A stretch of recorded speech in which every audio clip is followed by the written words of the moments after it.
30 previews en 30 jours. Yes sir. Miami, South Beach, la plage, les chemises à fleurs. Oui. Lundi c'était clair. Bah oui, finale NBA 2023. Le Miami. Voilà, bien sûr. Bien sûr. Ah, ils savaient très bien à Denver qu'ils allaient boucler la boucle. Normal. C'est un classique. Oh, c'est l'avant-dernière. Ouais. Plus que 2 dodo et t'y es là. Dans 2 jours, bim, c'est parti. C'est quoi la reprise déjà? Lakers Nuggets. Lakers Nuggets, et je vais te dire ça. C'est pas un petit... Tu sens que les mecs, c'est pas Celtics Heat. Ça les intéresse. Warriors Celtics. Warriors Suns. Vous êtes pas Warriors Suns, vous? C'est pas ça? Warriors Suns. Warriors Suns à Golden State et Nuggets Lakers pour leur mise de bail. Ça, c'est bon. C'est propre. Tout à fait. Full West. Full West, La Mr. reprise. West. Tout à fait. C'est le mercredi que le bordel va se lancer, notamment avec nos amis du Heat. On aura plein de franchises qui vont devoir se lancer. Ce sont les 30 prévus en 30 jours. La série préférée de votre joueur préféré, dans votre culture préférée. Nous sommes à Miami, bien évidemment, avec Will Smith et Sanjada, si possible, avec toutes les conneries qui les entourent. Laissons à la police le droit de faire son travail. Ce qui est sûr et certain, c'est que nous accueillons toute la fanbase de Miami pour parler de cette extraordinaire franchise. Léon, sa transition. Alex, aux indices. Comment ça va? Bah écoute, impeccable.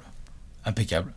Bon, c'est vrai que je suis plus trop dans la période, dans la saison. Pour je suis ma content chemise. que t'aies fait péter la chemise quand même. Bah, elle est cool hein, cette chemise. Hein. Franchement, je sais que la plupart des gens qui regardent cette vidéo me l'envient. C'est vrai que c'est plus trop la saison. Si. Du coup, je mets un petit t-shirt en dessous parce que sinon, on fait un peu frisquette. Mais bon, entre la NBA qui décale d'une semaine sa reprise et Miami qui va en finale, on n'allait pas les mettre en septembre non plus. Ah ouais. C'était compliqué. On n'allait pas les mettre en septembre. Et en plus, il n'y a plus de saison, comme le dit très bien Léon. Les tartes à la tomate en novembre, on les connaît. Hein. Voilà. Bien évidemment. Ça. Exactement. Ce qui est sûr et certain, c'est que si vous êtes fan du 8, on vous laisse vous installer. Moi, je les attends fort dans les commentaires. Parce qu'il y a plein de choses dont on va devoir discuter. Comme d'hab, les rubriques, elles ne vont pas bouger. On commencera, Alex, avec un coup d'œil dans le rétroviseur, bien sûr. Voilà, alors celui-là, il va être extraordinaire. Ensuite, on ira voir le gros marché de l'été de Pat Riley. Lourd. Ouais. Non, je me gratte le poignet. J'ai pas mis ma montre. On ira voir évidemment les dépenses de tout le management de Miami cet été. Ensuite, on ira dans le bureau du grand, de l'excellent, de l'exceptionnel Eric Spoelstra pour le 5 majeur. Pour compter le nombre de non draftés qui jouent plus de 15 minutes par match. Ça y est. Non, ça démarre. Voilà. Ouais, tout à fait. C'est vrai. Bien sûr. On enchaînera ensuite, bien évidemment, avec Miami, on peut la le question. Pregunta de la Muerte à Miami. Tout à fait. Ah mais oui. Ah oui. Ah oui monsieur. Pregunta de la Muerte, il y aura une grosse question d'amant à se poser. On ira aussi, bien évidemment, du côté des Gérards. Ouais. Oh, il y en a quelques-uns, il y a ce qu'il faut. Ouais. Quelques gros Gérards évidemment. En Gérard. À devoir trophéiser. Et on terminera avec la partie pronostic. Pronostico, le vent à Miami, ça arrive qu'il y en ait. Donc on regardera dans quel sens il va. Exactement. Avant de démarrer quoi que ce soit, mesdames et messieurs, vous avez peut-être vu cette dinguerie absolue sortir au printemps dernier entre quelques exploits du Miami Heat. Nicolas Michel de la rédaction de Trash Talk a sorti son premier livre, les Heatles, que vous pouvez retrouver en premier commentaire. Vous foncez. Merci à celles et ceux qui ont balancé plein de commentaires après avoir reçu le bouquin. Ouais. Revivez tous les exploits de LeBron, Wade, Bosh, Birdman, Ray Allen, je crois qu'il jouait dans cette équipe. Ouais, je crois, ouais. Carrément, exactement. Tout à fait. Tout à fait. Si vous voulez faire une blague à un fan des Spurs, c'est le bon livre, je pense. Non. Si vous voulez profiter d'un bon petit moment de littérature, c'est le bon livre également. Foncez tout à fait. Cœur sur Nicolas, évidemment, qui a sorti cette masterclass. On vous invite à le prendre. Et puis, ça soutient, évidemment, les grands chercheurs du Miami Heat qui vont continuer à nous régaler. Je crois que d'ailleurs, si je dis pas de bêtises, la préface est faite par la grande voix, Monsieur Fiorentino, tout à fait. Yeah, baby! Ouais. Qui a aidé bien des matchs à être excitants du côté de Miami. Vous foncez dans la Descro. Le reste, vous connaissez les classiques. Vous foncez nous suivre sur Instagram, sur TikTok, sur tous les réseaux sociaux de Trash Talk. Il y aura plein de contenus dédiés au Miami Heat et notamment aujourd'hui sur le site internet avec plein d'articles qui vont être écrits uniquement par Nico. Ouais. Non, laisse Joe, je m'en occupe. Tous les autres, c'est les fans des Spurs. Ça. Oh non! Les fans des Nets, c'est vrai. Nico, Joe chez les Spurs, il y a de tout. Alex, il y a même des fans des Lakers. Ouais, tout à fait. Qu'est-ce que tu veux? Bon. Allez, on fait une preview d'une équipe qui gagne. Est-ce qu'elle gagne beaucoup en régulière? Peut-être qu'il faut jeter un coup d'œil. Exactement. Exactement. On est du côté de Miami, on est en tongs, on est en chemise à fleurs, et forcément quand on regarde sur le côté, on a le coup d'œil dans le rétroviseur. Et à part des chemises à fleurs, qu'est-ce qu'on voit? On voit une 8e place. Alors, Un 7e qui est devenu une 8e. Monsieur le juge. Ouais. Alors, écoute, moi, Non mais Alex, j'étais loin. Hein, je sais pas toi, mais moi j'étais loin. on était pareil, je crois. J'avais mis 44 victoires et j'avais dit... Non, j'avais mis 48 victoires. 44, c'est ce qu'ils ont gagné. Exactement. J'avais dit 48 victoires, j'avais dit 4e, moi, de l'Est. J'avais Équipe solide. 49 victoires, 4e de l'Est. Et finalement, 44 victoires, et ils ont fini 7e puis 8e après avoir perdu le premier match de play-in. Spoiler. Excuse-moi. Vas-y. Tout petit spoiler. S'il y a une seule personne dans cette communauté, ou sur Terre, ou dans même ce système solaire, qui dit « Ouais, t'inquiète, moi j'avais prévu cette saison du 8 », compliqué. Non, c'est impossible. C'est impossible. Le seul truc positif, comment dire, positif c'est pas vrai, le seul truc réaliste et pertinent en termes de tendance qu'on avait pu donner sur le hit lors de la preview l'année dernière, c'est, tu te souviens, moi j'étais pas content du recrutement. Je disais oui, quand même, pour la régulière, ça va manquer de profondeur. Effectivement, mais par contre, je croyais pas si bien dire, c'est que je les ai descendus à la 4e place. J'étais quand même, c'est quand même un peu le plancher. Non, ce n'était pas le plancher en fait. Il y avait le sous-sol aussi. Leur régulière n'est pas très belle. Il y avait la cave. Elle n'est pas très régulière. Spoelstra est en permanence obligé de bricoler. Alors, bon, Tyler Herro envoie quand même satisfaction de la régulière. Tyler Herro. Il y a eu nouvelle dimension de Tyler Herro, création, scoring, un peu plus de régularité. On se dit ouais, ok, le gars, sa prolongation, ok. Normalement, si on avait critiqué le tarot sur Tyler Herro, tout à fait. Bon, le gars il arrive, il fait non, attendez. Et il va nous faire mal compris. Et il va nous faire tout à fait une grosse saison là, à voir combien de maillots il portera. Mais en tout cas, il a confirmé tout à fait parce que c'est un des meilleurs talents offensifs jeunes de cette planète basket, c'est sûr, tout à fait. Il a grave confirmé. Ceci étant dit, le Heat démarre quand même sa saison sur les épaules d'un homme qui va nous faire une saison au global. Bam Adebayo. Ah oui, monstrueux. Fait une saison. Et ensuite, on va aller jusqu'au final NBA, vous en faites pas un. Mais Bam Adebayo est le All-Star de cette franchise. Absolument indiscutable. Offensivement, il prend encore plus de responsabilités. Dans la fluidité du jeu, dans la défense, dans ce qu'il apporte, la saison de Bam, elle est extraordinaire.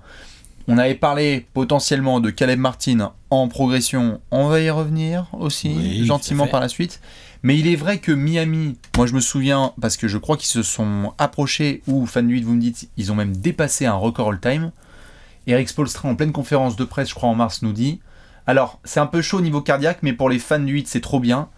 Un match sur 2, 3 matchs sur 4 du 8, ça se joue dans le money time. Ça joue serré. Que des matchs clutch. Et pour une raison simple, c'est que cette équipe du 8 a continué à travailler sur les bases qui font sa réputation. Défense solide, grosse discipline, application des systèmes, mais pace lente, on joue demi-terrain. Avec les Cavs, je crois qu'ils jouent plus lentement.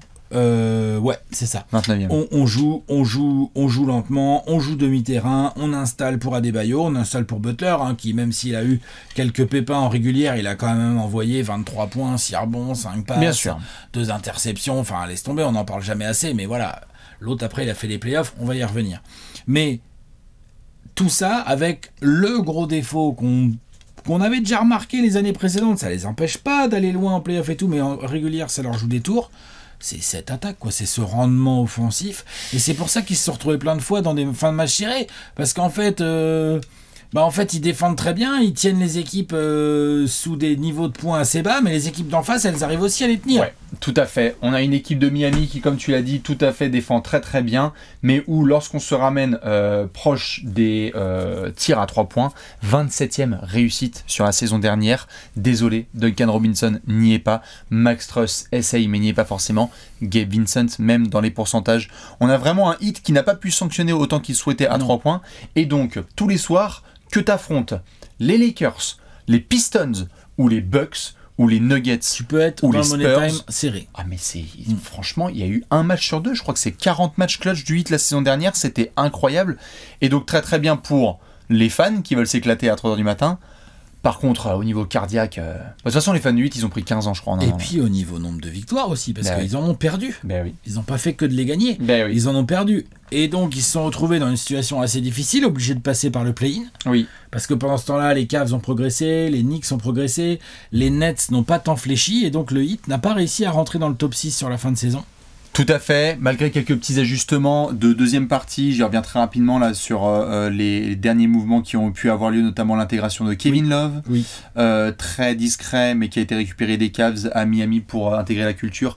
La bascule aussi, hashtag la bascule de la FFL, de Kyle Lowry qui devient remplaçant après avoir été titulaire, des petits ajustements de Spoelstra, mais comme tu le dis, tu arrives au play-in tournament. Tu me dis si j'ai des conneries. On en a rigolé parce que juste avant le play-in tournament, à 15 jours de la fin de la régulière, il y a des discussions sur le fait que Miami devrait plutôt perdre ses derniers matchs pour aller sécuriser le pic de draft. Ouais. On parlait de ça. Ouais. Et les mecs vont perdre à domicile, si je dis pas de bêtises, tu me dis face aux Hawks, bête de match. Capella, Jalen Johnson. Mais là où on se dit, waouh, et il passe pas si loin que ça de se faire fumer par Niko Vucevic et André Drummond. Tout à fait. Nouveau match de Miami encore.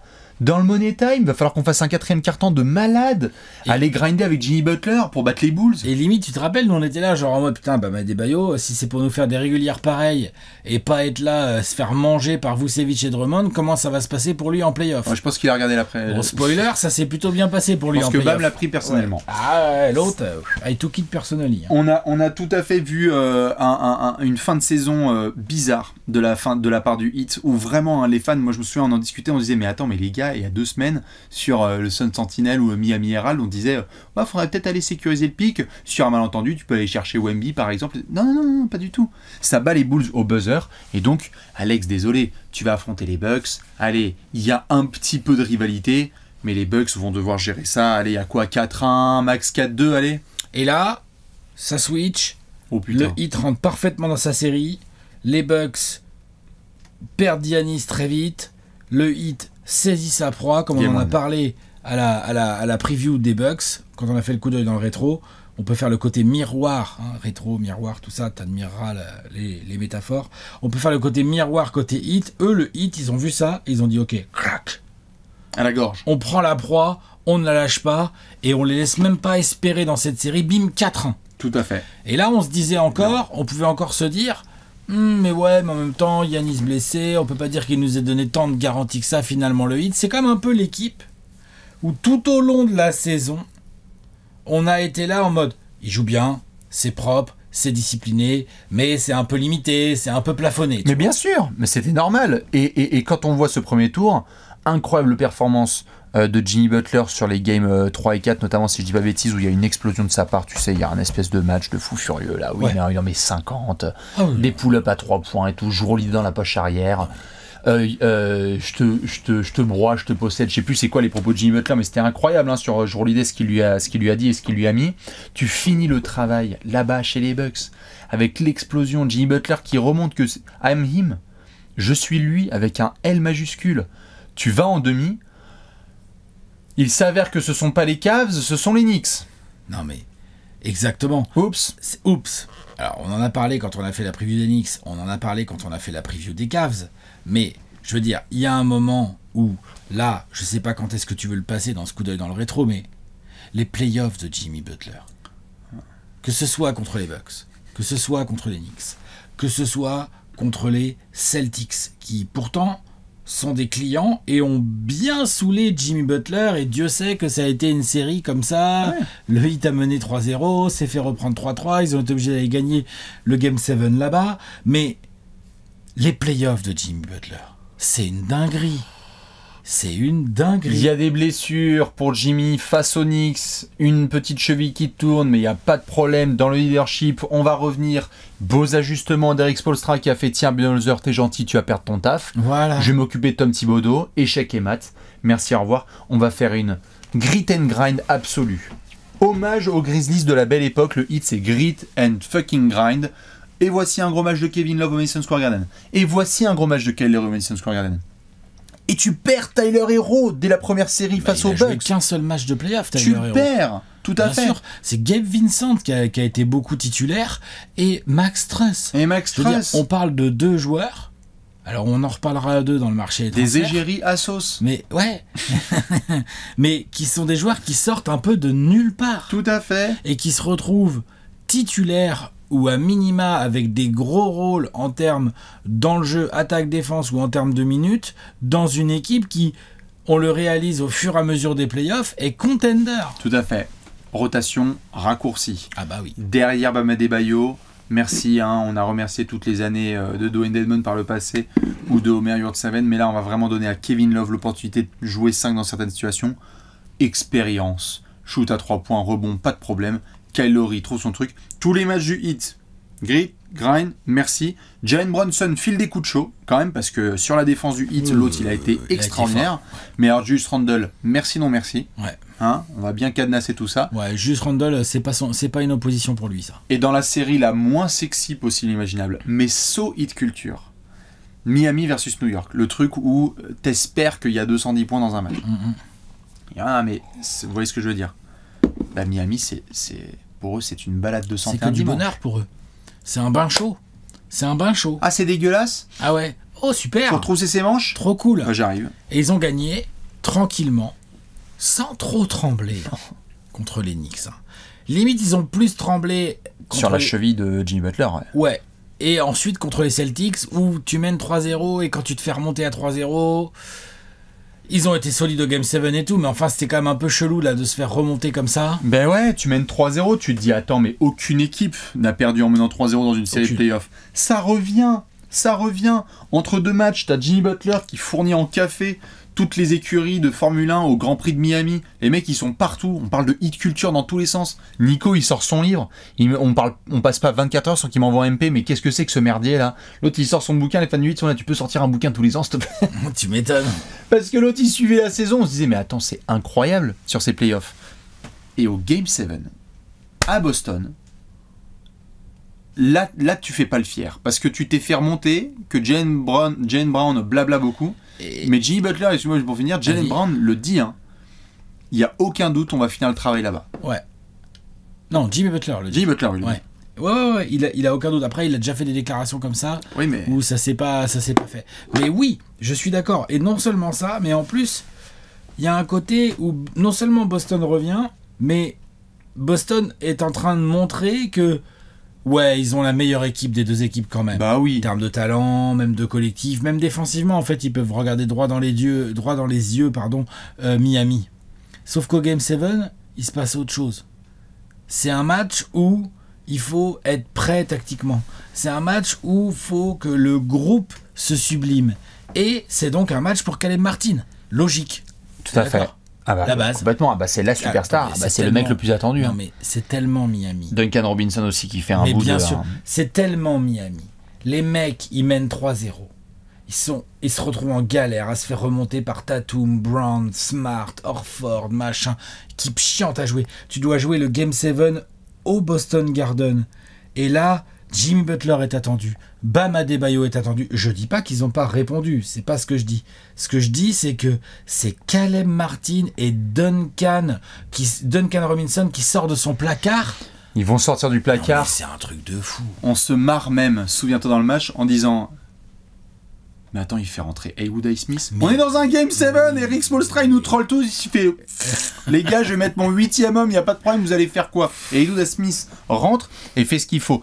Miami Spoelstra, termine le travail. Quel playoff. Ah bah Spoelstra, Bud, Thibodeau, Mazzulla. Il les a tous rétam. Respect absolu. Tu te retrouves en finale NBA face à Denver. La marche est trop haute, mais la marche est quand même belle. Miami sort en finale NBA face aux Nuggets j'ai rarement vu autant d'applaudissements. Les gens sont en mode, lourd. C'est incroyable. Ultra lourd. Ils ont pris 4 ans en finale, mais c'est ultra lourd. T'es 8e de la conf et t'es allé en finale NBA? Pardon? Ouais, non, c'est très fort. Alors après, on peut toujours dire c'était un faux 8e, tout ça. Ok, mais c'est un faux 8e. Ils partent de loin et ils sont arrivés très haut. C'est pas toujours simple. Donc, mais effectivement, t'as pas la bague et c'est la deuxième fois que tu vas en finale là, en 4 ans sans avoir la bague au bout, plus une fois où t'as fait finale de conf. Et donc, côté Miami, là, Pat Riley, son staff et tout, ça sort un peu la grosse artillerie. Ça dit, cette année, on rigole pas, on fait péter du lourd. Marché des transferts, ça va y aller les dollars. La fanbase du 8 qui est prête à nous attaquer à la gorge. Est-ce que t'es prêt? Ouais, je suis prêt, regarde. Et ben regardez ça tout de suite dans le marché de l'été. Le gros tableau, Il est pas là, Lillard? Welcome to Miami. Non mais attends. Parce que je te le dis off et je l'assume devant caméra. Pour moi, c'est le moins bon marché de l'été de la Ligue. Voilà. Oh. Ah, cite-moi une équipe. Le hater! Non. L'équipe reste belle à la fin. On va faire le 5 majeur derrière. Je parle juste du marché de l'été. Cite-moi une équipe qui a fait moins bien. Et Wizards. Je sais même pas. Oui, non, mais je sais ce que tu veux dire. Je sais même pas. Ah, j'entends. Bon, tu prolonges Kevin Love. Plutôt bien, hein. Genre il y a un petit 8 millions sur 2 ans. Moi je trouve ça propre. Expérience, tu le payes pas trop cher. Tu sais exactement à quoi il va te servir. Le mec il a l'air bien dans ses baskets là-bas à Miami. Je valide complètement. Et Orlando Robinson qui nous a bien satisfait aussi en Summer League. Exactement. Après, bon, Oladipo, oui, pourquoi pas qu'il s'en aille. Tu vois, c'est pas un problème. Oui, c'est bon à voir. Max Truss et Gabe Vincent, tu les laisses partir parce que tu as une idée derrière la tête. Tu as un objectif, tu as besoin de faire un peu de cap space et de travailler. C'est pas faute d'en avoir parlé pendant toute la saison régulière que la free agency de Gabe Vincent et Max Truss allait arriver. Oui. Et qu'ils allaient demander énorme parce que tu vas jusqu'en finale NBA et tu as été un des 6 demander gros joueurs. énorme. Au final, Gabe Vincent, il prend 33 millions sur 3 ans. Le Heat pouvait vraiment pas mettre ça. Bon, d'accord. Max Truss, il a un contrat un peu plus sérieux parce que les Cavs étaient prêts à raquer, parce qu'ils avaient besoin, on l'a dit dans la preview des Cavs, ils avaient besoin de son profil. Si tu as pu avoir ce genre de profil non drafté et que tu as pu le former en interne, peut-être que tu peux te dire que tu vas recommencer. Complètement. Mais sinon, c'est quoi tes arrivées? Alors, Jaime Raquez, très intéressant joueur. Aimé Jacquet qui débarque. Attends, très intéressant joueur, vraiment. 18e ou 20e de draft. Ouais, vétéran côté UCLF, en tout cas, il a fait un long puis il a l'air cursus. technique, vicieux. L'autre, il est arrivé, il fait ah bah génial, trop bien ici. Jaime Jacquet, c'est clair. Cuba. Voilà, c'est clair. Mais sinon, Thomas Bryant, Josh Richardson. Thomas Bryant, Josh Richardson, Justin Champagny, RJ Hampton, Cole Swider, Arrête. Cheikh Diallo, Drew Smith. Non, je suis désolé, non. En fait, c'est juste que ça me fait mal pour les fans du Heat parce qu'il y a eu beaucoup de punchlines sur eux, parce qu'il y a eu de manière... C'est pas sur eux, c'est sur leur équipe, c'est pas les fans, mais ils y sont pour rien. Certains fans ont pris cher parce que notamment pendant l'été, il y a eu toute cette situation, on est obligé d'en parler autour de Damian Lillard. On va la voir, on ne va pas bouger sur notre offre et donc on sait qu'il y a eu plein de... On pourra revenir pas énerver 150 ans. Tout à fait. Joe Cronin a dit vous m'avez saoulé, Lillard il ira à Milwaukee et Jrue Holiday il sera à Boston. Là t'es à Miami, tu fais attends, quoi? Pat Riley, non, non, pardon, je ne travaille pas avec Patrick. Je travaille pas avec Patrick. Non, mais c'est vrai que juste, c'est un peu de douceur pour le cœur des fans du Heat parce que ça n'a pas été autant ils ont vécu un printemps de ouf, autant l'été n'a pas été facile. De ouf. Mais l'été n'a pas été facile. L'opposé. Parce qu'il y a eu plein de rumeurs potentielles, de Lillard ce qu'il peut donner. Il y a eu des rumeurs sur Tyler Hero. Il n'est pas dans les départs. Jaime Jacquez et Nikola Jovic ne sont pas non plus dans les départs alors qu'il y a des rumeurs dessus. On ne sait pas qui reste et qui va pas rester. Preuve étant, on se pose des questions sur la preview. Est-ce que ça allait finir en... Est-ce que tu peux justement démarrer une saison avec autant de rumeurs et on en reparlera d'ailleurs. Et j'ai un petit paramètre à te donner aussi. Oui. C'est qu'en plus de ça, donc non seulement...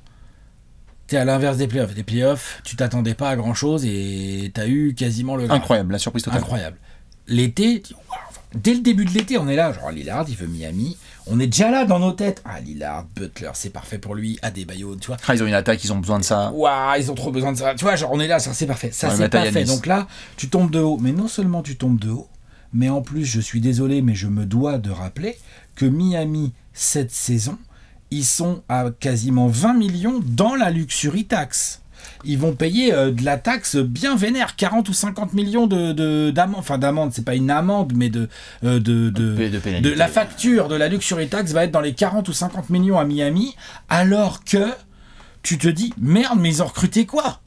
C'est peut-être pour ça que tu n'as pas pu prolonger Max Truss et Gabe Vincent. Ah ben complètement. Parce qu'il y a des garçons où c'est compliqué, d'autres vont devoir rediscuter parce qu'on ne sait pas. Il y a eu des rumeurs sur Kyle Lowry aussi, on ne savait pas. C'est sûr que le contrat de Kyle Lowry t'arrange pas là. Ça, et il a failli finir dans le tableau des départs et si ça se trouve il ira prochainement. Mais c'est juste que c'est pas que j'apporte mon soutien et mes condoléances aux fans du Heat, c'est juste que ça a vraiment été des montagnes russes émotionnelles parce que tu avais un super printemps. Et qu'il y a eu tout un tabassage médiatique dont nous aussi on a été responsables et normal, vu tout ce qui se disait sur c'est bon, il va y avoir Lillard, ça va se passer comme ça, on l'a fait pas à Pat Riley. Et il s'avère que tes deux principaux concurrents de la conférence Est se sont méchamment renforcés sur le papier indéniablement, et que le Heat sur le marché de l'été, on va pouvoir en reparler après dans une grosse question, mais Désolé. C'est pas l'été du siècle. C'est quoi la recrue? Dis-moi juste quelle est la bonne recrue. Le retour de Josh Richardson va faire plaisir et tu vas développer Rémi Jacquet. Quand même, merde. Enfin, je sais pas. Moi, je veux bien vraiment, sincèrement, je veux Plus bien que ton genre. savoir sincèrement ce qu'en pensent les fans du Heat.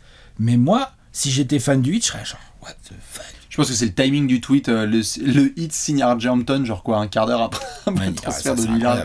Non mais voilà, et en plus bon, fin de carrière pour Udo Haslem qui raccroche définitivement les sneakers.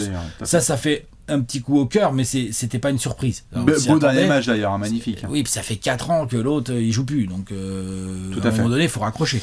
Non mais c'est vrai que bon, il y a un petit peu de les sentiments sont assez variés du côté de la fanbase du 8 et moi en effet pareil comme Alex, je veux bien avoir les avis parce que on avait déjà un peu tiré la moue lors de la dernière intersaison. On a gardé ton 5 majeur. Ton 5 majeur qui cartonne en play, tu l'as même pas gardé. Est-ce que tu retournes? L'affaire comment se passera? Il va devoir mettre 5 joueurs sur le parquet, c'est ça? Confirme, ouais. On va aller rendre visite à Eric? Ouais, on y va. C'est l'heure du 5 majeur.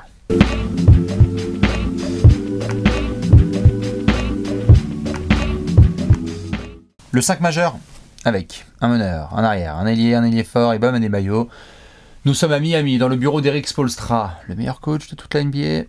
Débattez-vous dans les commentaires, hein. Battez-vous, arrachez-vous la gueule. Cherchez un meilleur coach. Tout à fait, bon courage.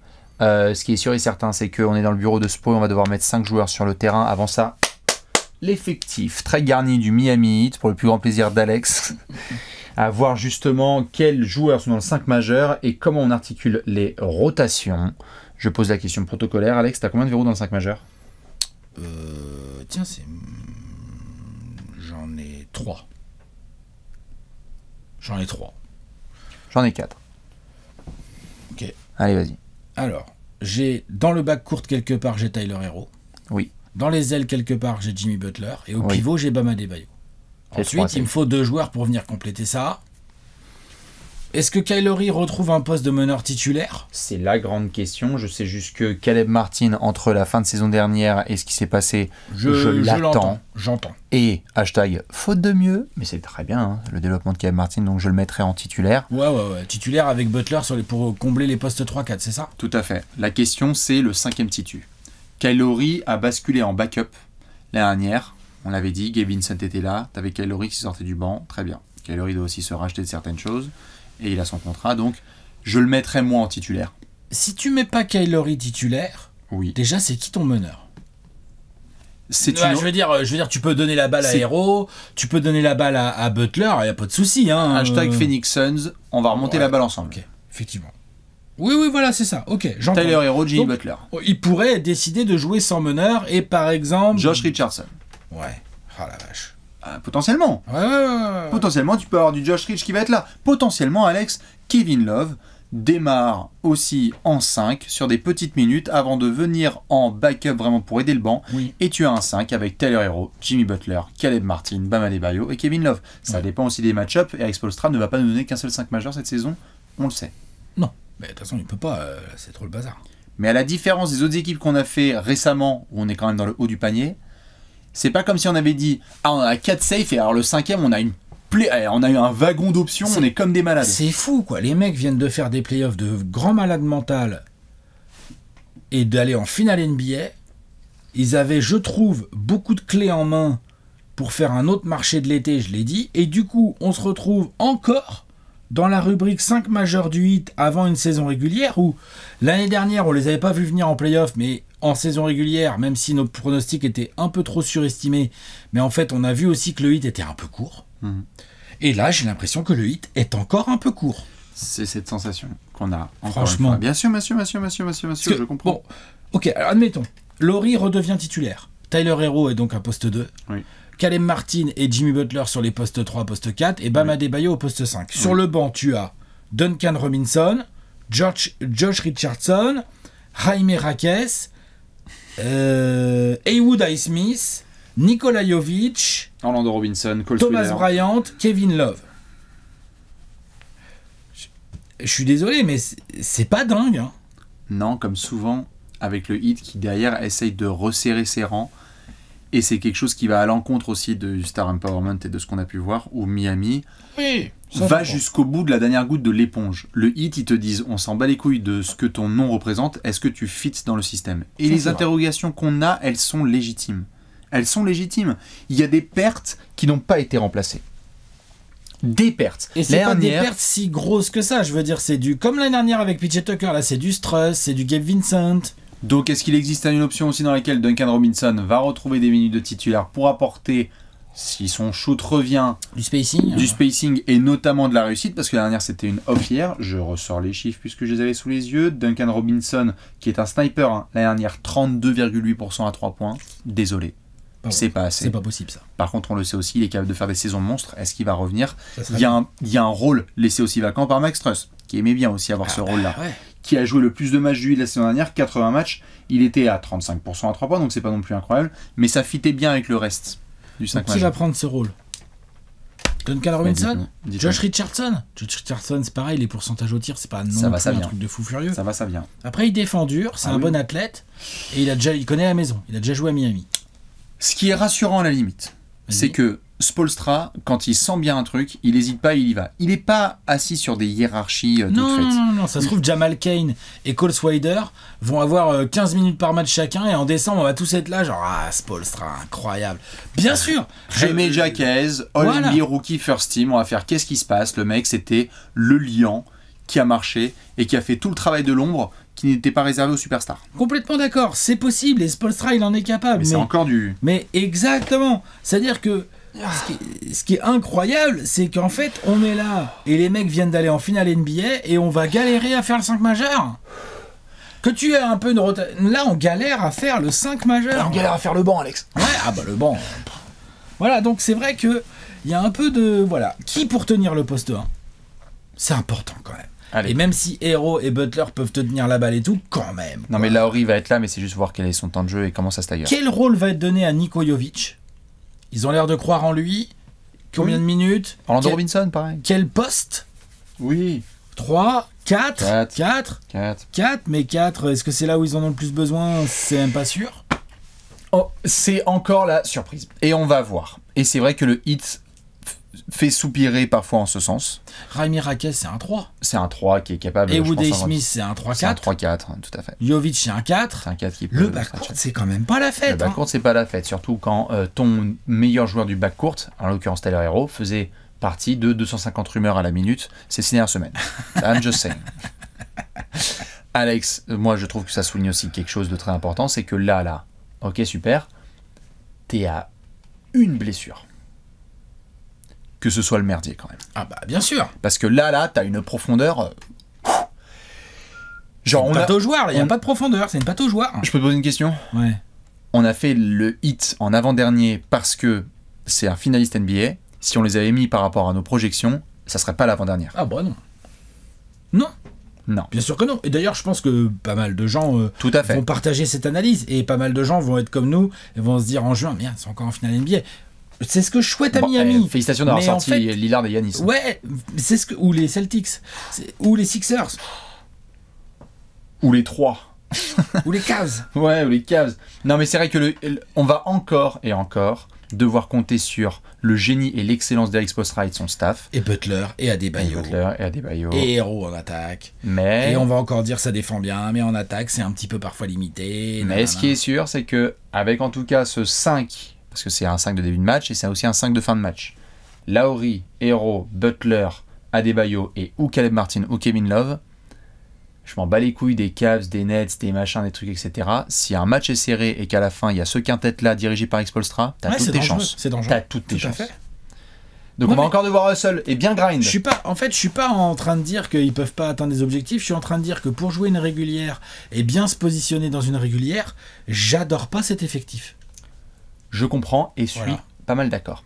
Est-ce qu'on se poserait pas une grosse question? Ah si, Pregunta. En plus, à Miami, on peut vraiment parler de Pregunta. C'est la Pregunta de Rami Jacques? Ah bah ouais, c'est ça. Ouais. Et c'est parti, c'est l'heure de la question de la mort.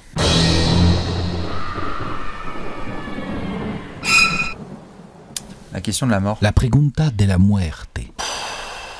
Nous sommes à Miami et ça parle fort en espagnol. La question de la mort. Qu'est-ce qu'on a? T'es prêt? Vas-y, je suis prêt. Fan du hit. Alex. Je suis prêt à noter. Pat Riley. Patrick Riley, oui. Est-ce que le jeu de la patience a assez duré? J'explique, pour la question de la mort. Le Heat vient d'aller en finale NBA. Formidable, bravo. Le Heat est allé en finale NBA en 2020. Le Heat a été en finale de conférence et continue à déjouer les pronostics année après année. Sauf que, à moins que je ne dise pas de bêtises, il n'y a pas de bague et de bannière pour les équipes qui sont allées très très loin. Non. Non. Il faut aller jusqu'au bout. Oui. Pat Riley dans son approche. Pardon. Vas-y. Installe le concept et après tu vas pouvoir... Ouais, non, vas-y. Pat Riley, on le sait, réserve ses cartouches pour de gros dossiers. Est-ce qu'il a raison? Pas raison. Pas de Donovan Mitchell. Il était sur du KD. Finalement, KD est chez les Suns. Il y a d'autres gars qui ont bougé à droite à gauche. Est-ce qu'il devait y avoir Lillard? Pas Lillard. Il y avait une offre qui était sur le papier. Je crois qu'il a dit fuck. Bon. Il n'empêche qu'il y a des wagons qui passent et qu'on voit des équipes de l'Est comme les Celtics et les Bucks se sont renforcées. Pat Riley surfe logiquement sur une des plus grandes carrières d'exécutifs de l'histoire de la NBA. Coach et exécutif. Ouais. Énormissime. Mais on a été capable, parfois, de dire ok, c'est une légende, mais il y a un moment où ça commence à devenir, tu vois, il va falloir se réveiller aussi et se mettre à la Jackson, salut. Par exemple, Pop que tu as aussi critiqué, ou parfois tactiquement on se disait genre attends, est-ce qu'il est toujours là? Non, mais Phil Jackson, on lui en a mis plein la bouche quand il a été dirigeant des Knicks. Il a été dirigeant. Ah oui, oui, si. Il avait dit qu'avec le 3 points, c'était compliqué de gagner des bagues. De gagner des matchs en 2020, ouais. 2020. En 2016 à l'époque. Et donc, ma question vient aux fans du 8 et à Alex. Pat Riley, est-ce que ce jeu de la patience a assez duré et est-ce qu'on va continuer à dire ouais, mais non, tranquille, c'est hit culture, faisons confiance à Alex Spoelstra de devoir essayer de construire la Tour Eiffel 2.0 avec des branches? En fait, alors effectivement, déjà, ce que tu as dit au début, c'est très important, c'est aller loin, c'est incroyable. Ça procure des émotions de fou furieux. Je suis fan des Suns, je suis bien placé pour en parler. Par contre, ça remplace pas les titres. C'est-à-dire que moi, en 2021, j'ai kiffé les Suns, machin, saison très bonne, et ça arrive en play-off, ça joue trop bien. On déboîte tout le monde. On casse des bouches. En plus, il y a des blessés en face. Bim, ça va en finale NBA. Finale NBA, ça mène 2-0, c'est incroyable. Et là, patatras, tout s'écroule, ça marche pas. Le Heat, c'est un autre contexte, ça n'a rien à voir évidemment. Autre franchise, autre contexte, il y a déjà des bagues dans les armoires, hein. Des bagues auxquelles Pat Riley a quand même pas trop mal contribué, sauf si j'ai mal suivi. Et Eric Spoelstra. Une des franchises les plus respectées de toute la planète. Voilà, la méthode de travail est incroyable, la discipline est ouf, l'organisation est magnifique et tout, mais c'est vrai que là, il pourrait y avoir un peu de frustration qui s'accumule pour les observateurs et les fans du Heat, parce que, en fait, t'as cette sensation que Pat Riley, à force d'attendre le bon coup et de faire genre non, les Blazers ils sont coincés avec Lillard, ils vont forcément le lâcher, ou Bradley Beal, non, Bradley Beal, t'inquiète, il a envie de venir à Miami. Bradley Beal, il est à Phoenix. Tu vois?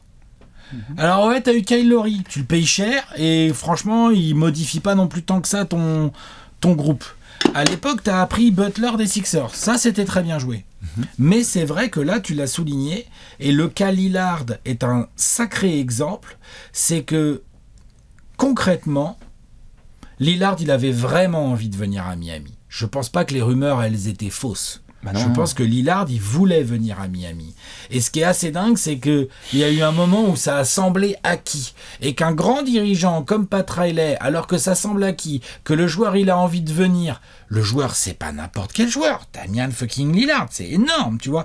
Bradley Beal, à la limite, on peut discuter, parce qu'il y a... Mais là, Lillard, oh!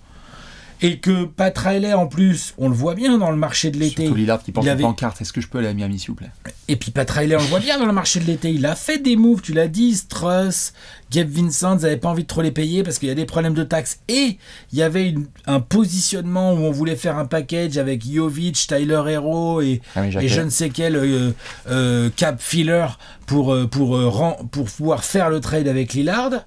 Il s'est pas fait, on se retrouve avec ce qu'on vient de raconter sur le marché de l'été et le 5 majeur, et oui, autant Pat Riley, il est l'un des grands artisans, si ce n'est le plus grand artisan du palmarès de Miami, avec Spoelstra, clairement, franchement. Bon, après, c'est vrai que Dwayne Wade et LeBron James, c'est correct aussi, hein, ils ont amené leur pierre à l'édifice sur le terrain. T'as toujours Riley Spoelstra. Exactement, t'as toujours Riley, et... Spoelstra n'est pas là en 2006. Mais Riley, il était là déjà en 2006, lui. Hein. D'ailleurs, il a dit à Stan Van Gundy, tiens, bouge pas. Ah, moi faire. Ouais. On t'enverra la bague par Chronopost. Je vais finir. Je vais mettre la chantilly. Non, mais c'est vrai. Bien sûr. Voilà. Et donc, là, par contre, aussi triste que ça puisse être, est-ce qu'on n'est pas en train de voir aussi un peu de surconfiance de la part de Pat Riley, un peu de genre, attends, Joe Cronin, commence pas à me l'écœuriser, tu vas prendre ça, et c'est tout, c'est mon offre. Et comme ton joueur il veut venir chez moi, à un moment donné, tu vas bien être obligé de prendre mon offre. Et bah Joe Cronin, lui, il s'est bougé le fion, et puis bah il a trouvé une autre d'offre, qui est pas moins bonne en plus, hein, franchement, on a applaudi. elle est sérieuse. Hein. C'est vrai que c'est le premier été où j'ai vu des critiques de la part de fans du hit vraiment très vives, parce qu'il y en avait déjà précédemment, mais de plus en plus de critiques vives sur le côté attention, le vieux grincheux, faut pas non plus qu'il se croise sur un trône. Et je les comprends aussi. Moi. Après, oui, tu viens de faire des finales NBA, et oui, comme je l'ai dit dans la section précédente, personne n'a envie d'affronter le hit de Spoelstra, Butler, Adebayo, Tyler Hero, Kevin Love, Kyle Lowry le 15 avril. Personne. Parce que preuve étant, tu peux sortir en 8. Tu peux sortir en étant 8ème, tu peux te faire sortir alors que t'es premier ou deuxième de la conf, c'est sûr. Et je comprends aussi que tu n'as pas envie de surpayer un package pour un joueur qui ne tabasse pas la concurrence. C'est-à-dire que Lillard fait partie de ce rang-là, mais moi je peux comprendre qu'il se soit pas positionné plus que ça sur des Donovan Mitchell, par exemple, ou d'autres garçons. On a dit genre, ok, laissons passer. KD, l'été précédent, Miami était vraiment sur le dos et avait envie de... KD, il a Phoenix. KD est à Phoenix. Lillard est à Milwaukee. Il est passé par Brooklyn et puis après il est à Phoenix. Tout à fait. Jimmy Butler a 33 ans. Ou 34 même. Et il va avoir 34 là, ouais, c'est ça. Oui, il a 34 même, je pense. Tout à fait. Mais oui. Kyle Lowry à 40 ans. 36, ressenti il a un bon 44. 37 bien tassé. Et alors le ressenti, c'est clair. Exactement. Kevin Love, 34, ressenti, ce que vous voulez. Adebayo, 26-27, ressenti 19. Mais donc ta fenêtre, qu'on a vue là, qui est cool, finale de conférence, finale NBA, elle est super, elle est belle, le Heat est toujours parmi les équipes les plus respectées. Mais à partir de quand tu passes le cap? Parce que si on a taclé Boston avec Brad Stevens en disant super les finales de conf et dans la bulle et précédemment et machin, il y a un moment où il faut faire le truc. Et on a fait la preview des Celtics et on était en désaccord, mais je t'ai dit, et on a vachement bien débattu là-dessus, Brad Stevens au moins, il veut voir si son idée, elle va jusqu'au bout. Là, Brad Stevens, alors moi j'ai dit qu'il y a des choses que j'aimais pas, j'ai critiqué les choix et tout, par contre on est obligé de reconnaître que l'autre il a bâti un 5 majeur vénère. Milwaukee, Giannis a mis la pression, le management il a fait attends, tu prends des risques, on va y aller, mais on y va, on va poser. Les Lakers, ils ont bougé, ils ont encaissé des trucs. Je suis désolé, mais les Bucks, Jrue Holiday, le trade de Jrue Holiday, on était paniqués, on se disait attends, 4 futurs premiers tours de draft contre Jrue Holiday, il y a la bague. Ben oui, c'est ça. À un moment donné, les Clippers ça marche pas, mais ils ont bougé, ils ont fait des gros trades. Ça marche pas, alors voilà, mais n'empêche qu'ils tentent des trucs. Il faudrait pas qu'on se retrouve dans une situation dans une saison ou dans 2 saisons où par exemple Miami a fait des régulières coup-ci coup-ça, et puis en fait au premier tour de playoff, tout le monde n'était pas tout à fait à 100% et ils ont beau avoir sortir la hit culture de leur poche, eh ben désolé mon poteau, mais Philadelphie ou Boston ou Milwaukee, bah c'était trop fort. Donc t'as giclé au premier tour ou au deuxième tour de playoff, puis l'année d'après aussi, puis là on se retourne, on se fait merde, Lowry de toute façon il est complètement cramé, Adebayo il commence à en avoir ras le cul, et Butler il commence à être vieux, et là on va se retourner, on va se dire quand même Pat Riley il a quand même raté une sacrée fenêtre de tir. Et non, tout à fait, et ils essaieront à ce moment-là de développer encore des choses internes parce que hashtag culture, mais là ça fait quand même un paquet de temps aussi qu'un joueur comme Tyler Hero qui a une vraie pièce dans le jeu et en potentiel trade asset est sujet à des rumeurs. On le savait déjà précédemment avec les premières rumeurs il y a quelques années de James Harden, tu sais, quand on voyait l'émergence de Hero. On vient d'en voir là, de Tyler Hero. Il a passé son Media Day à se justifier sur le fait qu'il était content certes d'être à Miami, mais que si Portland ne voulait pas de lui, il serait bon là où il doit être. C'est quand même pas non plus, et je pense que Tyler Hero, si tu lui dis demain tu vas à Washington et t'as tous les ballons, il va dire oui, avec grand plaisir, il n'y a pas de problème. Bah oui. Et donc, est-ce que tu vas te ramener aussi dans une saison où Tyler Hero va essayer de faire le taf, mais où attention, à force de laisser les choses glisser aussi, c'est très bien d'avoir fait des formidables parcours de play-off, mais c'est la bague qui compte. Et ce groupe Butler, Spoelstra, Adebayo, qui est pour moi ce trio, encore mieux entouré, peut aller la chercher cette bague. Jimmy Butler peut être champion NBA. Mais mieux entouré. Jimmy Butler peut être un champion NBA en étant le patron d'une franchise qui va loin, on l'a vu. Et donc du coup, si on peut aller là-dedans, qu'est-ce que tu fais? T'attends que ça aille pas avec quoi? Avec Luka à Dallas? T'attends pas que c'est quoi? C'est quoi le prochain train qui passe? Tu vas aller chercher Embiid? Embiid Adebayo?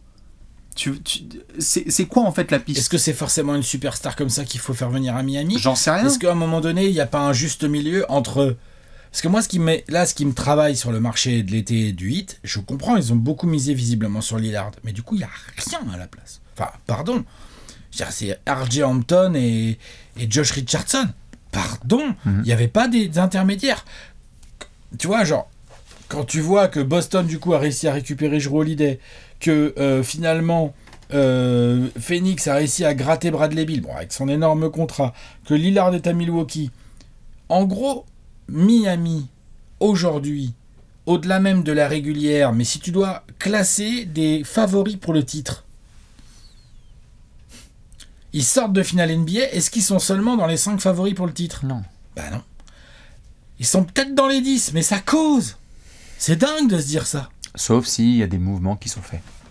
Ouais, sauf que là, au moment où on fait la preview, on commence à avoir bien passé la mi-octobre. La saison, elle arrive là, après-demain. Et la deadline, c'est pas l'endroit préféré de Pat Riley pour faire des mouvements. Non, et puis surtout qu'en plus, il y a pas mal d'équipes qui sont construites. Donc, comme tu le disais, tu peux dire Dallas, ça casse, ou je sais pas, c'est la grosse merde chez les Pélicans, et hop, il y a un petit coup à faire sur Ingram ou sur Ou Zion. les Clippers, parce que Kawhi Paul George Voilà, c'est ça, tu vois. Genre, oui, tu peux toujours te dire ça, mais force est de constater que là, Pat Riley, tout grand manager qu'il est, il laisse passer des occasions, des vraies occasions. Et laisser passer des occasions dans le sport de haut niveau, c'est risqué. Tout à fait. Et désolé pour la hit culture et pour les fans du hit, si le hit déjoue les pronostics et retourne en finale NBA, il n'y aura pas à nous dire, bah vous voyez, non, parce que les gars, non. Faut aller chercher, ok, La bague. ok, mindset Yanis, la vie n'est pas un échec, etc. Mais il faut que Miami, en plus, c'est leur culture, il faut aller jusqu'au bout du délire. S'ils prennent une bague avec cet effectif-là, je pense qu'il faut mettre Butler, Adebayo et Spoelstra au panthéon du basketball dans la seconde. Mais bien sûr. Dans la seconde. Et alors, franchement, moi, j'y crois pas. faudra un là, alignement comme ça, de non. planète de zinzin. Ouais. Dites-nous ce que vous pensez de Monsieur Pat Riley, qu'on a très souvent glorifié ici dans ces poufs et dans ce setup, mais qui a 2-3 choses à nous rappeler, et notamment qui est le patron. Si c'est lui le patron, tu te fais pas coiffer comme ça au poteau, au buzzer, par le manager d'un concurrent. Là, c'est pas le patron. Par le concurrent. Laisse un peu passer des wagons, là, Patrick. Oh, Parce Riley. qu'en fait, ils ont fait Lillard. Et après, il y a eu des rumeurs. On s'est dit, ouais, le Heat, en fait, ils vont avoir Jrue Holiday pour pas grand-chose. Tiens, regarde bien. Hop. Même, tu Exactement. vois ce que je veux dire? C'est vrai, hein? Et comme Nicolas nous l'a bien dit dans les Heatles, il prépare ses coups à l'avance, mais là, il va falloir qu'on sache très très vite c'est quoi le prochain coup. C'est quoi le coup, quoi? Ouais, C'est quoi le prochain? exactement. Dites-nous, fans du 8 ou simple observateur, ce que vous pensez de Pat Riley et de ce qu'il nous réserve et de cet été qu'avec Alex on a qualifié de masterclass. On va pouvoir distribuer un Gérard. Allez, on y va, on Gérard. C'est l'heure du Gérard d'or. Ouais.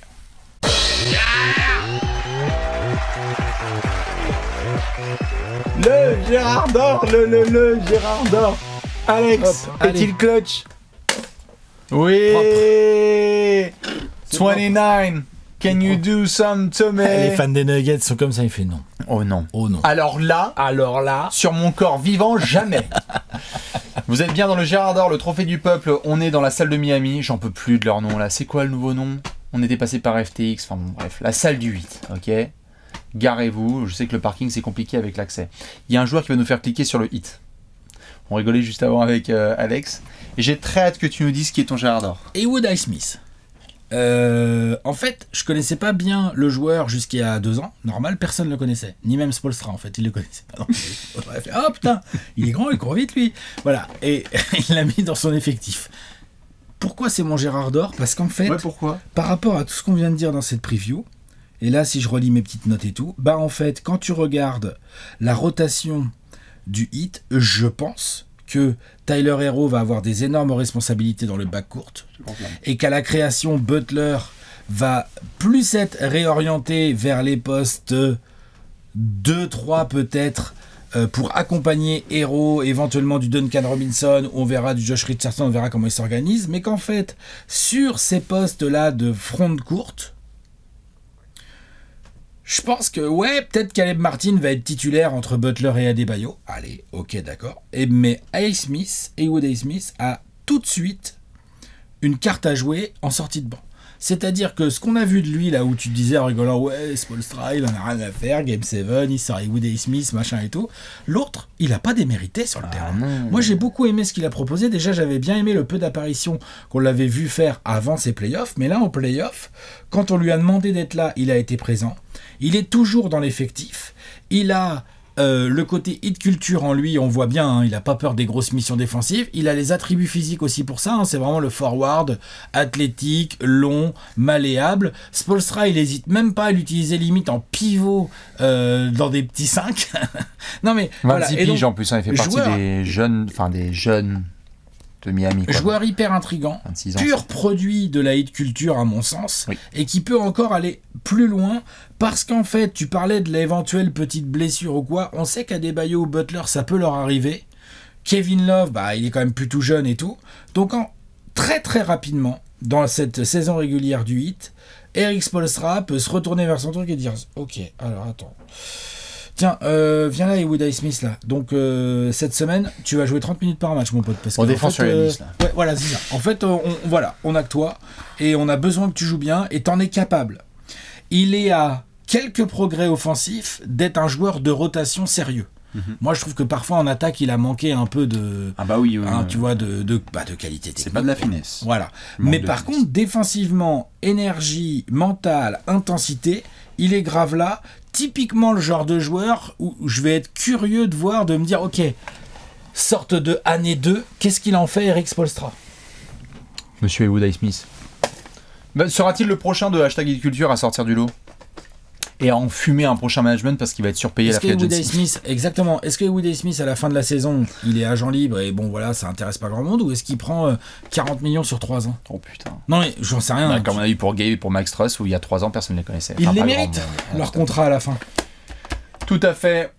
Je vais partir sur Monsieur Tyler Hero. Ouh, il y a des bouches à fermer. Ou Tyler Hero, la grosse saison que j'attends. Ou la saison calibre All-Star. À sa portée.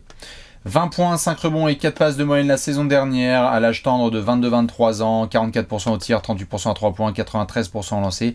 Tyler Hero get buckets dans les matchs serrés du hit. Tu l'as dit, il va avoir de telles responsabilités offensives que j'attends une très très grosse saison de sa part. C'est le plus gros temps de jeu de Miami la saison dernière. Ouais. Devant Jimmy, devant Kyle, devant Adebayo, etc. Frustration de ne pas avoir été là pendant les playoffs parce que, notamment, il s'est blessé au premier tour, au mauvais moment. Il y a eu aussi quelques mini-interrogations, pas contre lui, hein, mais contextuelles, sur le fait que le hit est allé vachement loin aussi. Est-ce que Tyler Hero était là, pas là? Qu'est-ce qui serait passé défensivement? Parce qu'offensivement, c'est ce qu'il apporte, mais défensivement, qu'est-ce que ça peut donner? Tyler Hero, il y a un chemin dans lequel il peut évoluer à un niveau de quasi All-Star. On regarde les arrières à l'Est et on se dit, waouh, il est vraiment très très fort et il produit bien dans une équipe qui essaie de survivre, comme on l'a dit. Mieux encore, il y a pas mal de... discussion autour de lui et donc d'un éventuel transfert. Ça fait le cas, c'est le cas depuis 2-3 ans autour de Tyler Hero. Et donc la question pour moi c'est, est-ce que pour lui ce serait pas mal de se faire une pure saison, bête de saison là, tout se passe bien, et en fait à un moment j'en ai un peu marre d'être dans les rumeurs à droite à gauche et j'ai demandé mon transfert. No disrespect envers Patoche, Erik Spoelstra et compagnie, mais on m'envoie un petit peu à chaque fois Lillard, James Harden, des situations à droite à gauche. Du KD, il y avait des packages, Harden, il y avait des packages, Michel, il y avait des packages à chaque fois. Qui veut vraiment de moi, quoi. Qui veut vraiment de moi? Merci. Et donc, du coup, désolé, la NBA, c'est aussi un business. Il a pris sa prolongation de contrat, mais il a fort à faire. Si ça se trouve, il va regarder Jordan Poole à Washington, il va faire, mais attends, mais moi aussi, je veux ma franchise, frère.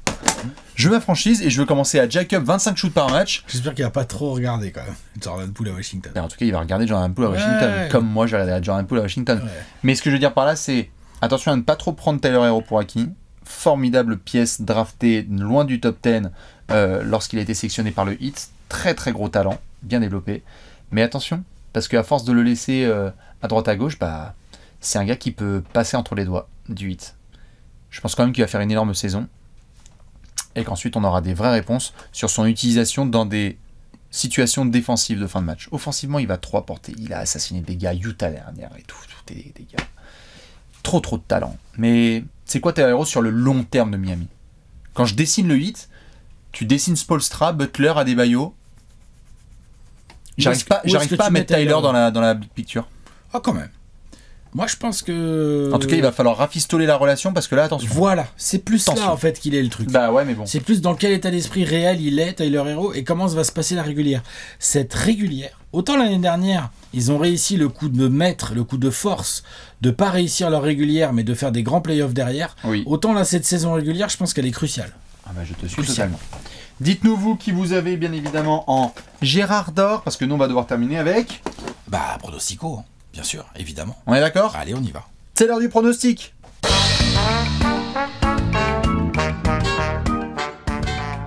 Pronostic time. Pronostico, On va annoncer l'avenir. c'est parti. Dans On y cette va. section, vous savez ce qui se passe. Hein. Alex vous dit tout ce qui va se passer sur le Miami Heat. C'était très facile à prévoir la saison dernière. Avant ça, on rappelle les messages importants. Bandeau jaune qui s'affiche en bas de votre écran. Si vous n'avez pas 18 ans, vous ne pouvez pas jouer au jeu d'argent.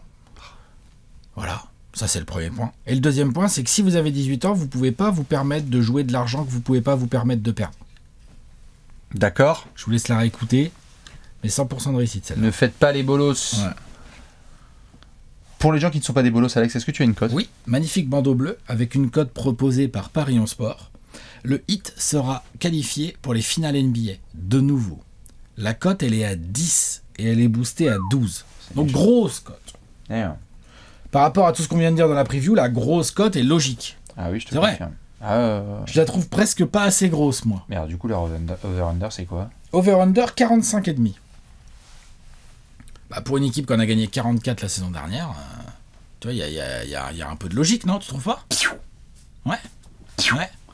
Ouais. On va voir, Alex, Franchement, ce que on y tu vas va. nous dire. Est-ce que Ouais. tu es prêt? Oui. 24 secondes pour nous annoncer le Turfu à Miami. 3-2-1, Joël Anthony. 45 victoires pour le Heat de mon côté cette année. Je les mets 5e, il me semble, de la conférence Est. Derrière les Knicks. Juste derrière les Knicks, juste devant les Sixers. Sur la régulière, ça peut tout à fait faire le genre de mix un peu chelou comme l'année dernière et donc tomber à peu près dans les mêmes eaux de victoire que l'année dernière. La seule différence, c'est que je pense qu'il y a un resserrement un peu à l'Est qui va leur permettre, pour à peu près le même nombre de victoires, d'être dans le top 6 et de ne pas passer par le play-in. Ce serait une demi-déception, mais en fait, on va attendre de voir s'ils sont capables de rééditer les exploits de play-off. Très bien. Très bien. C'était la place qu'il restait dans ton tableau. Oui. Je vais essayer de faire aussi bien. Attention. 3-2-1. Top. 46 victoires pour le Heat, qui vient donc fermer ma conférence Est. Ils sont top 4, tout de même, parce que il y a eu quelques petits soucis de santé et que quand même, à partir du moment où Tyler Hero, Jimmy Butler, Bam Adebayo et Eric Spoelstra sont là, c'est une franchise qui va faire le taf, qui va rendre fou dans les Money Time, qui va encore défendre dur et attaquer convenablement sous le système. Attention, toujours des surprises à venir de la part du staff d'Eric Spoelstra et de la Heat Culture. Ceci étant dit, se ramener en playoff, c'est bien, être en parfaite santé, c'est super, mais une fois que tu as un épouvantail du premier tour, qu'est-ce que ça va donner au deuxième? Si on est donc sur un Heat qui est place 4 ou 5, c'est-à-dire quoi, que tu joues le 1 ou le 2? Attention, si ça ressort encore une grosse franchise en demi-finale, formidable, et on se tait. Sinon, ah là, je vais dézinguer le management de Miami, on se bouge le cul et on arrête de célébrer des finales de conf. Avant qu'il soit trop tard. C'est vrai. Tout à fait. On arrête de foutre des bannières pour des finales NBA et des finales de conf, c'est pas ça le but du jeu. Bravo, t'as fini deuxième. C'est super, on a dit avec Yanis, toute la vie n'est pas un échec, mais on est là pour remporter le titre. On monte le gros tableau. Allez, c'est bon, ça commence à être bien complet cette affaire. Ouais, il reste plus qu'une place. Vous avez une petite idée, a priori, une idée même précise, de où Bastien et moi, nous allons mettre les Nuggets, puisque les Nuggets sont la dernière franchise, il n'y a pas d'indice là, hein, malheureusement. Ah non? Ah bah là... Non. J'aime bien l'humour, mais quand même. Quand même. Tu vois, ouais. Il aurait pu dire les Denver Nuggets. Ce qui est sûr et certain, c'est qu'on veut bien savoir, vous, fans du Heat, ce que vous pensez de cette preview. Où est-ce que vous mettez le Heat? Qu'est-ce qu'on pense de Pat Riley? Léon, avec Célibi, on vous fait plein de bisous. On se retrouve demain pour la dernière preview des 30 previews en 30 jours. Des bisous, à demain. Ciao, ciao, ciao.